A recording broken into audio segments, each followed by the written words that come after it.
What you're about to hear will make you question everything you thought you knew about evil. November 26, 2024, a parole board hearing, 2 grief-stricken mothers, 1 monster sitting just feet away. And the decision they made, it's already sparking outrage across 3 nations. But here's what they're not telling you. This isn't just about one killer.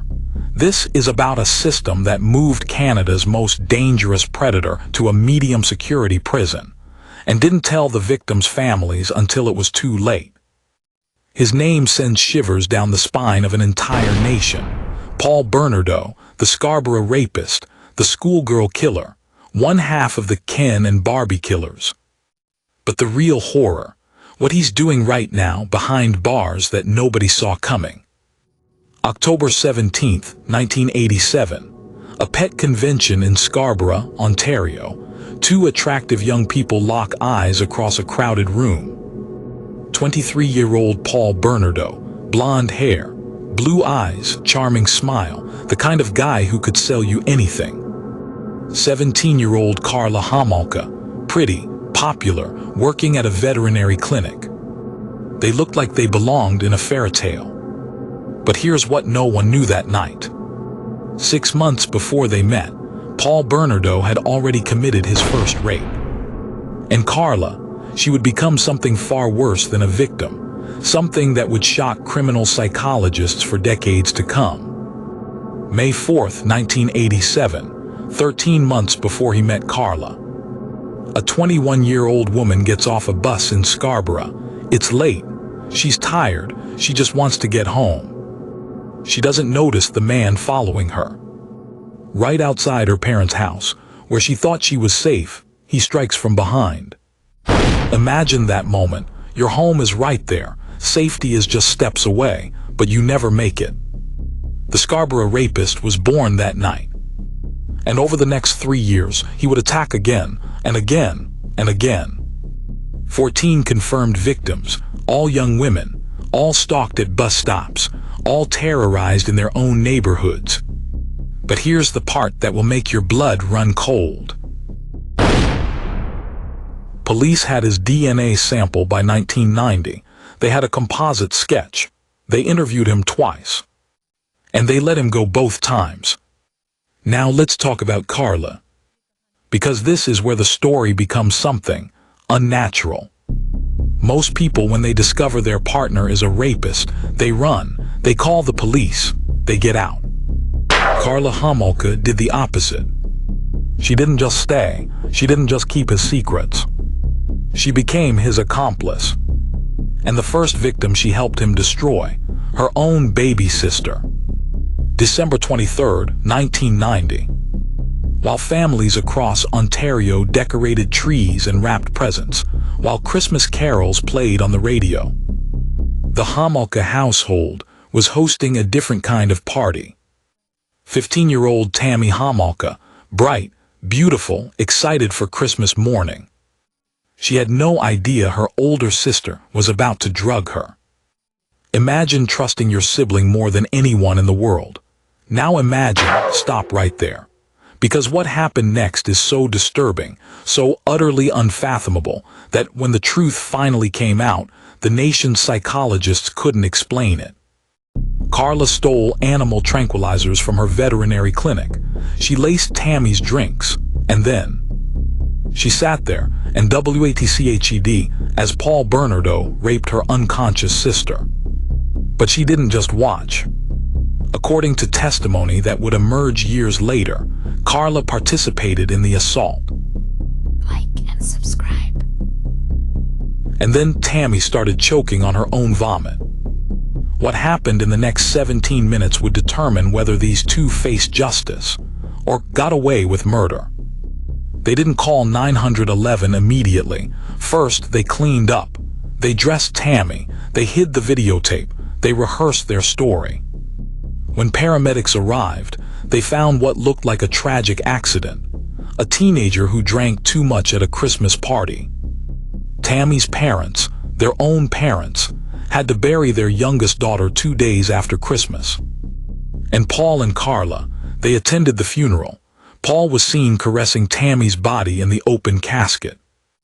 Inside the casket, they placed their wedding invitation, smiling, grinning like they'd just won something. The official cause of death, accidental choking. The case was closed, and Canada's most twisted killing team was just getting started. June 15, 1991. Paul Bernardo and Carla Homolka are about to get married in Niagara-on-the-Lake. Everything is planned, the dress, the venue, the photographer. But first, they need to do something. The night before their fairytale wedding, Paul is driving through Burlington, Ontario at 2 a.m. He sees a 14-year-old girl trying to get back into her house. She's locked out. Her name is Leslie Mahaffey. Think about every time you've been locked out. That frustrating moment, that vulnerability. You never think this could happen. Paul approaches with a knife. Within seconds, Leslie is in his car. Within minutes, she's in his and Carla's house. The house where they would film her torture for the next 24 hours.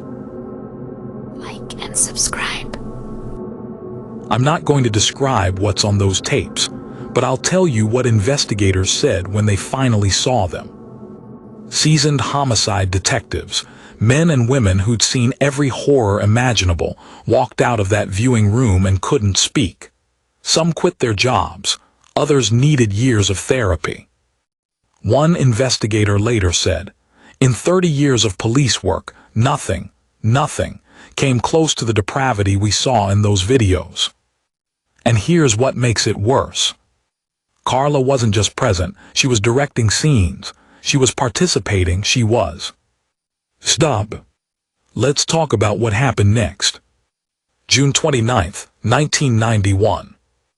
Paul and Carla's wedding day, hundreds of guests, champagne, dancing, smiles.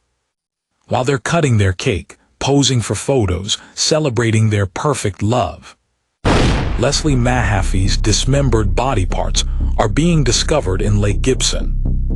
Her remains had been encased in concrete blocks, scattered across the lake, found by boaters and fishermen who would never be the same. Debbie Mahaffey, Leslie's mother, had to identify her daughter's remains. Can you imagine? Can you even comprehend that level of anguish? 33 years later, she's still in that moment. Time hasn't healed anything. But Paul and Carla, they were in Hawaii on their honeymoon, sipping cocktails, making plans for their future, and planning their next victim. April 16th, 1992. 15-year-old Kristen French is walking home from school in St. Catharines. It's a beautiful spring afternoon. She's thinking about homework, maybe what's for dinner. A cream-colored Nissan pulls up beside her. What happens next is captured on their videotape. Paul and Carla working together like a well-oiled machine. They force Kristen into the car. They drive her to their house, and for the next 3 days, Like and subscribe. Kristen French was subjected to torture so severe, so calculated, that when her body was finally found, the medical examiners report used words like prolonged suffering, systematic brutalization, and unimaginable cruelty. Donna French, Kristen's mother, said in a recent hearing, "It has been more than 32 years since my daughter was abducted, sexually assaulted, beaten to within an inch of her young life, tormented, humiliated, and murdered, then dumped by the side of a road like a piece of trash." 32 years. She still can't say the words without breaking down. On April 30th, 1992, Kristen's naked body was discovered in a ditch. Her hair had been cut off. Her face was bruised beyond recognition. But Paul and Carla, they went about their normal lives. Neighbors said they were the perfect couple, always friendly, always helpful. They had no idea they were living next door to monsters. January 6, 1993. After more than 2 years of killing together, Paul Bernardo does something that would finally crack the case wide open. He beats Carla with a flashlight. Her injuries are so severe she has to go to the hospital, And for the first time, Carla has a choice: keep protecting the man who's destroyed her, or save herself. Here's where the story takes a turn that would change Canadian legal history forever, and spark a controversy that still rages today. While Carla's in the hospital, detectives are finally getting DNA results back from that 1990 rape kit. It's a match. Paul Bernardo is the Scarborough rapist. But they don't have enough evidence to tie him to the schoolgirl murders. Those cases are going cold. They're desperate for a break. And then Carla's lawyer makes them an offer. She'll tell them everything. She'll testify against Paul. She'll give them the conviction they so desperately need.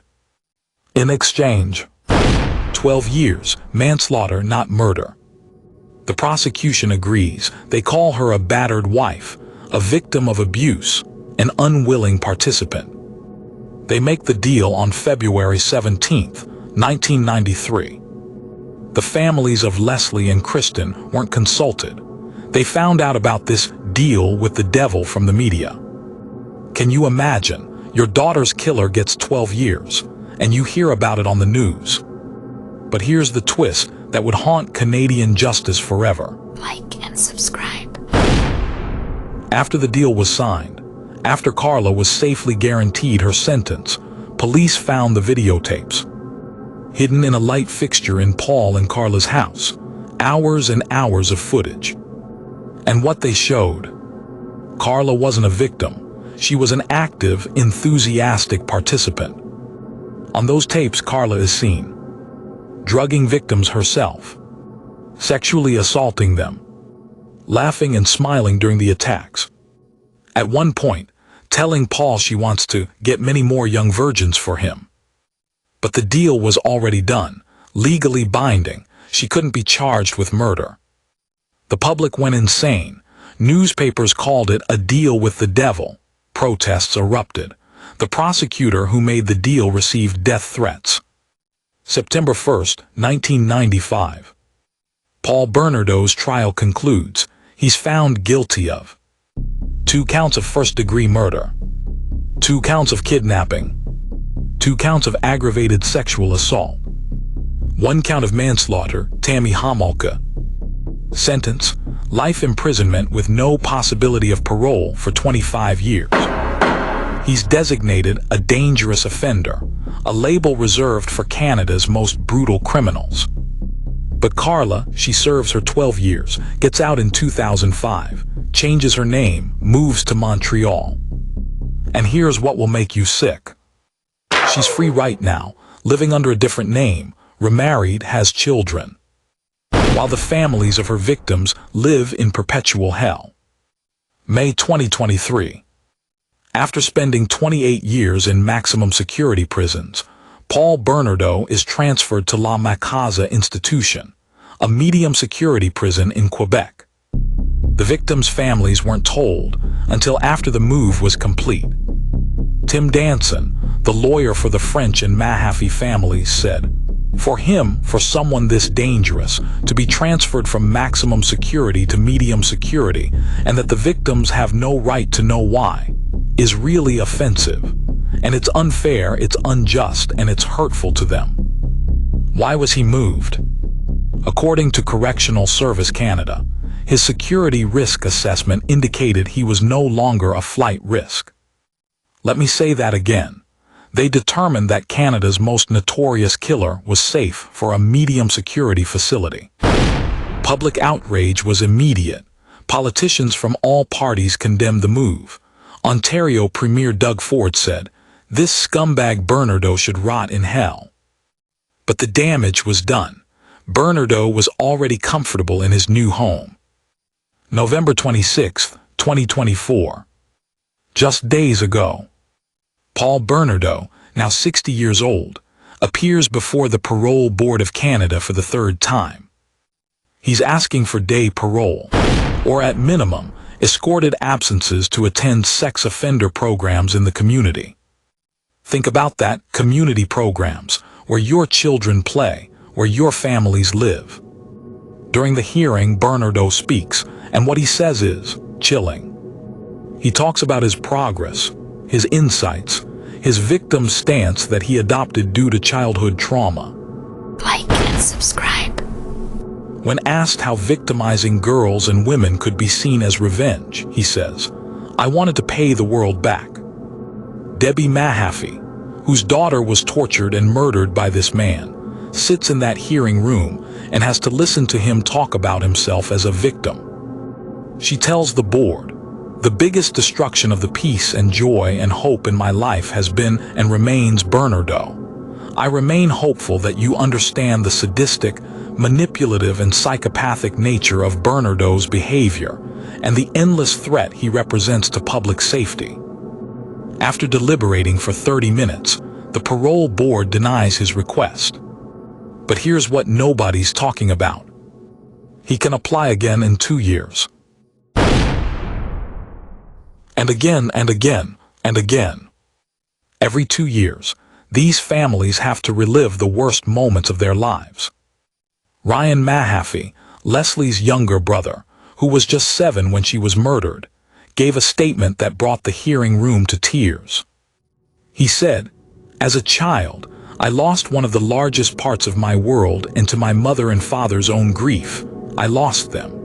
The perpetual hell Bernardo bestowed upon my family gave me nightmares as a child and left me struggling with interpersonal relationships as an adult."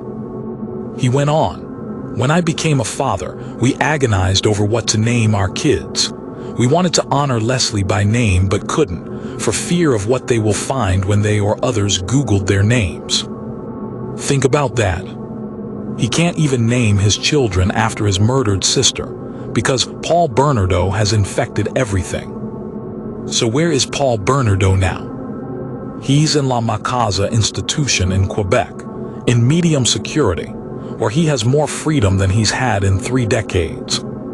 According to recent reports, he's adjusted well to his new environment.